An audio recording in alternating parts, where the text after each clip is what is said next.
Oh, Chloe, could you tell me what time it is and somewhere? It's 5 o'clock somewhere.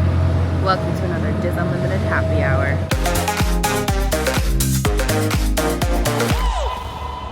Hello, everybody. It's Ryno, and right behind me over there is Chloe. And we are here at the Boardwalk, Disney's Boardwalk in Walt Disney World. And we're here today to continue our series that we call the DIS Unlimited Happy Hour. Well, I should have done a DJ air horn. I really should have. Just put it over my mouth. It's fine.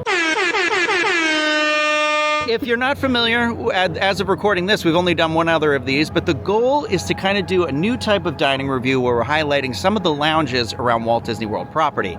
If there's food, we try to show you at least a food item if we can, or some unique cocktails, and we're going to let you know, is this worth the time out of your day to go take a break, to go relax, grab some air condition? Is it worth the price of the drink?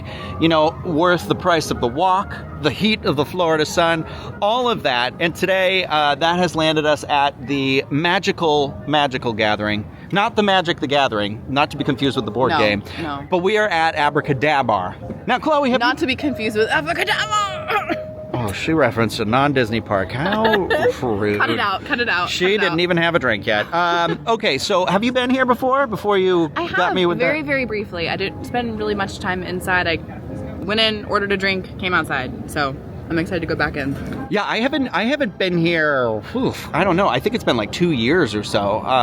And even then, I can't remember if I got anything interesting, but I do know that the menu has been updated. There's some new food offerings here.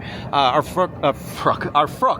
friend, Brooke McDonald, posted on her Instagram stories that the food offerings had changed, and that was what kind of put it on my radar.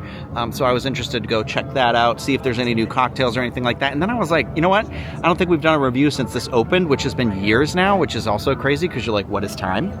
Just a vanishing rabbit in a hat. Yeah. See how I did that? Yeah. It's like, it was magic. Magic trick. That's magic, baby. All right, I'm tired of being outside because it's disgustingly hot outside. Yeah. Let's go get some cocktails. A drink. Chloe. Ryno. Okay, what drink did you ultimately go with? I got the Pepper's Ghost. This is what I got before, so I feel, not as adventurous as one might think, but it's really good. Pepper's Ghost, like the theme park?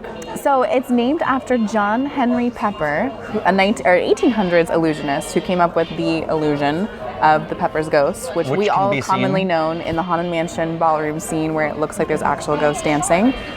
Iconic effect that's used at a lot of amusement parks nowadays. And the name of this fabulous drink, it is Sky Pineapple Vodka and habanero lime. Simple as that. There's also some black pepper, I believe, on the top. Yeah, it's peppery from Pepper's Ghost. Yeah, and it's got a now spiced pineapple slice in there as well as a garnish, and it's quite tasty. I love it a lot. Yeah.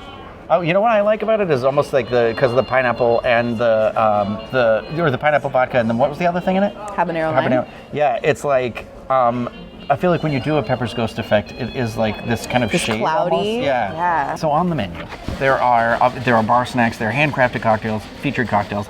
I asked what the difference was between handcrafted and featured. They said featured is like drinks that you can kind of find anywhere on property. On property, yeah. And the handcrafted are more unique to here. But I have to tell you, going through the list here, these are all just, most of them, I feel like are normal drinks that have kind of been renamed. I don't know how I feel about that. I tell you how I feel about it. See, I wouldn't have thought of that. So I was between the Black Manhattan, because I do like a Manhattan, and the Collins Double. So there's a Black Manhattan, there's a Magic Manhattan on here. The Magic Manhattan is like a regular Manhattan. It's Hudson Manhattan Rye Whiskey, Antica Carpano, and Angostura Bitters. So that's vermouth, rye, and bitters. And then the Black Manhattan, instead of the vermouth, has Amaro in it. And orange bitters with Angostura bitters. So, but ultimately, it is so hot outside today. I wanted something a little more refreshing. So I thought, you know what? I've never had a Tom Collins, and I love gin. So I went with Collins Double for $16. This is Heyman's Old Tom Gin, house-made sweet and sour, topped with soda water, and it came out served in just the regular glass that one would get water in. And I can't tell you how sad it is to see someone get served a martini glass or like a coupe or something, and then they're like, "Here's your crap." And I spilled it all over my leg. So I'm going to be sticky in a second here. I'm embarrassed. It's okay. The sweet, I was worried, especially with it just being like gin, soda water, and sweet and sour. So here's the thing. My friend CJ, whenever he goes to the club, you know, we do vodka sodas usually because, you know, we like to keep it light, like to keep it tight. And he'll do a splash of Simple in it. And this is what it is. This is just the gin version of that.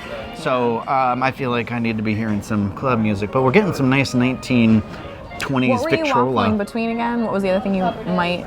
Would you call me a waffle? What were you waffling between? Like, what were you going to get the Manhattan, one of the Manhattans, yeah. Okay.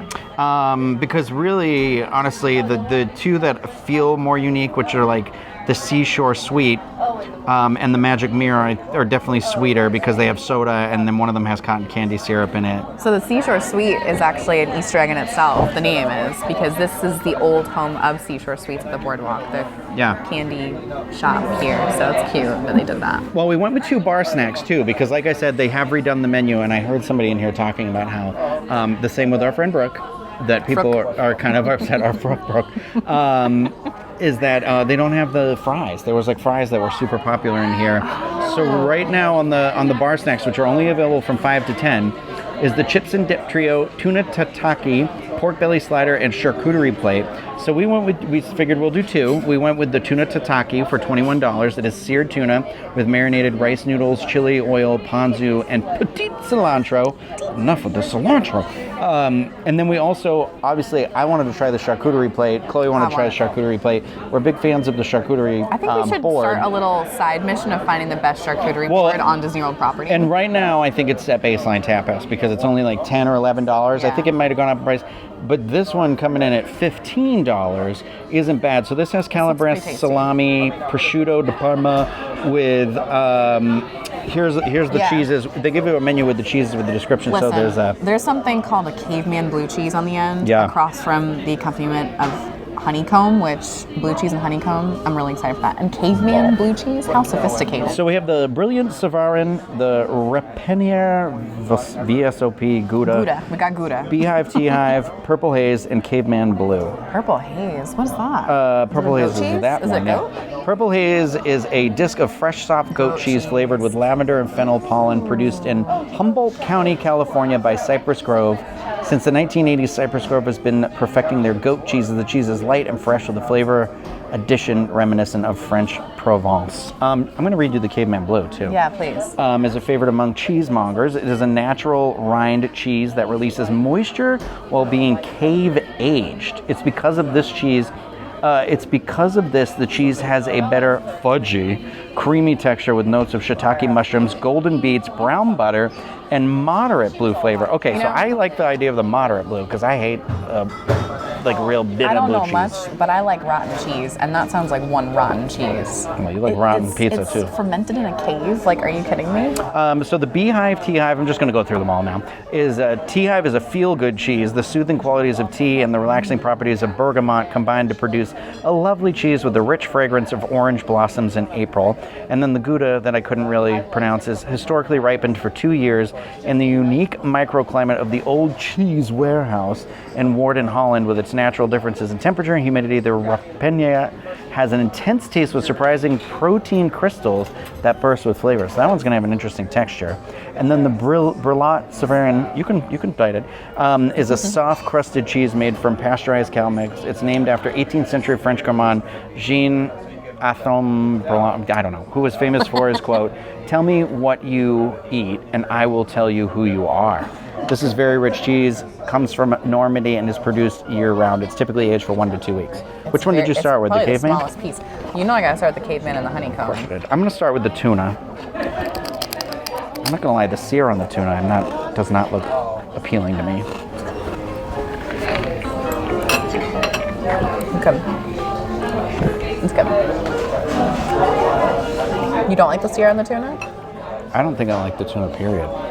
Oh, really? I'm probably not going to like it then. Yeah, I love tuna. Like, I love a seared tuna. Me too. I'm a little picky. You know it's fine. I miss the tuna stack on Disney Cruise Line. We've got to go on another Disney cruise. Plug your Dreams Unlimited travel agent. It's okay. It's just very unexciting. Mm-hmm. And I feel like I wish it was a sear, and it's not a sear. It's just kind of cooked. Aren't these supposed to be crispy or no? No, those are chili oil. Oh, sorry, those are rice noodles.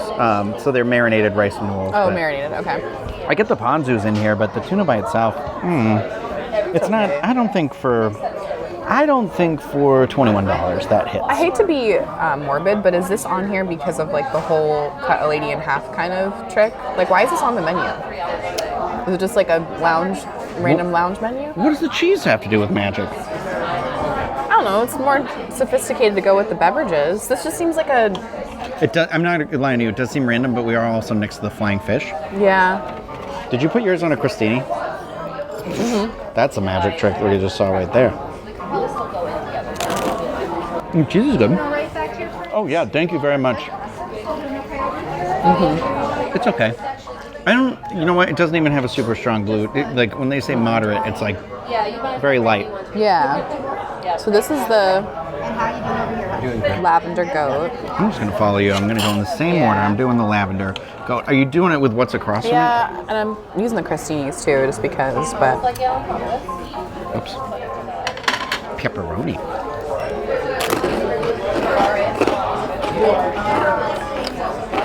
I got lavender in that. But like the cheese is too light in flavor to have with pepperoni. Or was that salami? Yeah. I don't like the noodles. I don't care for this dish at all. How much was this one? $21, yeah. No, absolutely not. That's crazy. No. I don't like this. We should have got the pork belly. Yeah. That one is the third cheese is the beehive tea hive. So that one is the feel good tea and relaxing properties of bergamot. Oh, it's nice. Oh, sweet Jesus, the cheddar is so hard I can't cut through it. So does this go with that too? You know, I never Maybe know. it's not. Oh my god. I can't cut through it. Oh. Oh my. Nope. This just tastes like old cheese that's been sitting out. Oh, this one's milky. Soft crusted cheese made from pasteurized cow's milk. I'm gonna put this one on the cracker. That's good.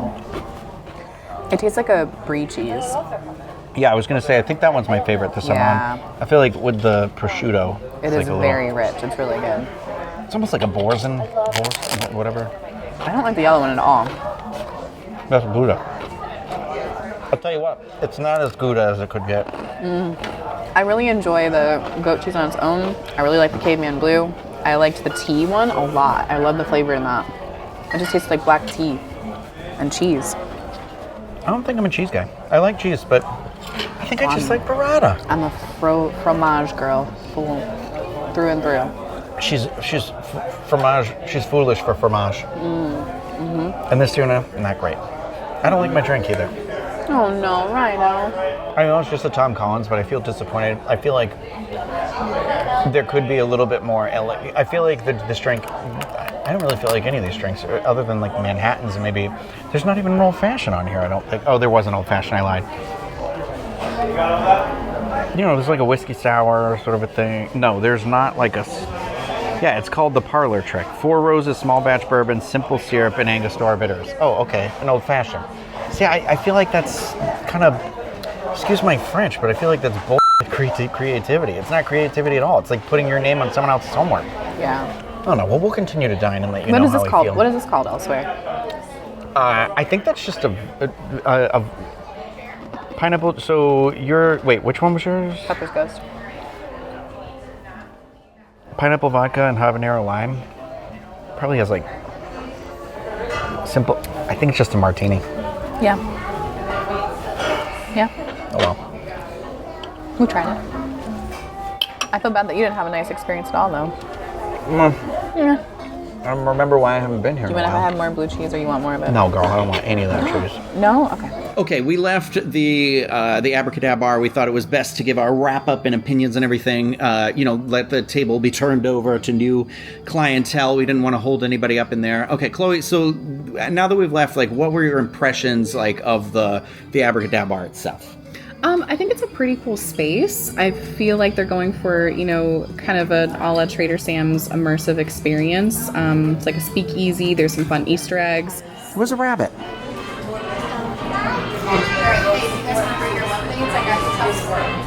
Oh, it's a rabbit. I saw the, I thought they were birds, yeah.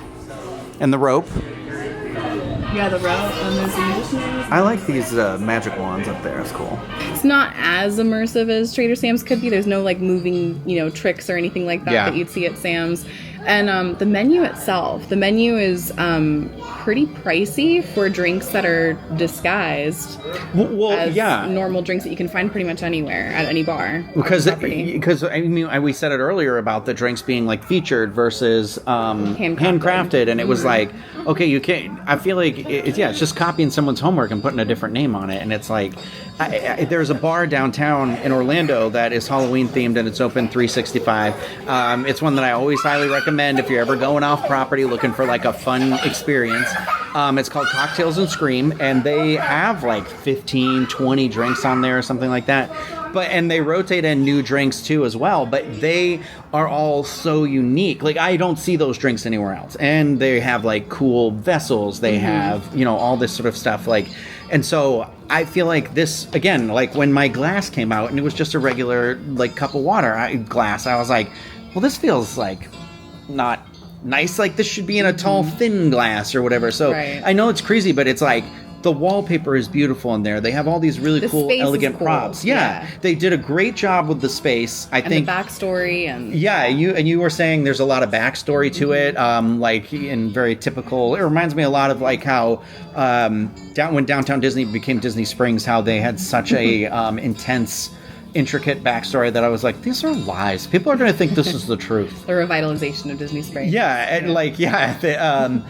So like, no, there was no bottling factory ever there. That was a nightclub. So this was all a swamp back in the day. What I do think that is a really cool aspect of Disney storytelling. The Easter eggs, the design, everything is there, and it feels like what is occupying that space is not delivering on the beauty of the space or the elegance. We've talked about it before. Like that Boardwalk area is one of the prettiest areas I think in Walt Disney World. Yeah, I agree. Especially you said at night when it's lit up and sparkling. And I mean, this bar, as of recording this, it opens at like 4 p.m. and it's open. I didn't even see when too. So it's definitely one of those things you got to check whenever you're coming here. Yeah. Obviously, always check those times every day. I think it's a cool space to have, especially if you're in the Boardwalk area. If you're staying at Yacht and Beach Club, it's a cool little bar to go check out. Yeah. I don't think you would want to go out of your way for it if you're in the parks. I think there's some better options for you at other resorts and in the parks. But I mean, I wouldn't go out of my way. No. I think you're right. I think there's a difficulty with parking to get to it to begin with. We talk about that Bay Area all the time with places like the Boardwalk. And I don't think you can make a reservation. It's first come, first serve. As far as it being like, if you're thinking about it more in terms of it being so Tuna and Lounge would be the sit down before you go into 50s primetime. Yeah. If you think about this as AbracadaBar being like the prelude to an evening at Flying Fish or an evening at Trattoria Al Forno, I think those you're like, oh wow, the lobby bar is great. Yeah. And that's kind of all it lives up to. It's just kind of, I guess the biggest trick is they got you in the door and then they pulled the rug out from under you. Yeah. Disillusion. Yes. I mean, there is it literally is the lobby bar, technically, for both Flying Fish and for Trattoria. Like, both sides of the bar are open to those restaurants' lobbies. So it is a great waiting space, for your table as well. As for the destination itself, I don't think it's there. I can't recommend the food either. We didn't finish the tuna. The charcuterie board was I thought that was a better value. Good cheeses, but there were small little pieces. I wanted so much more. I would have liked a gherkin. Little tiny pickle, something. Yeah, just some citrus. Something a little like acidic to be on there.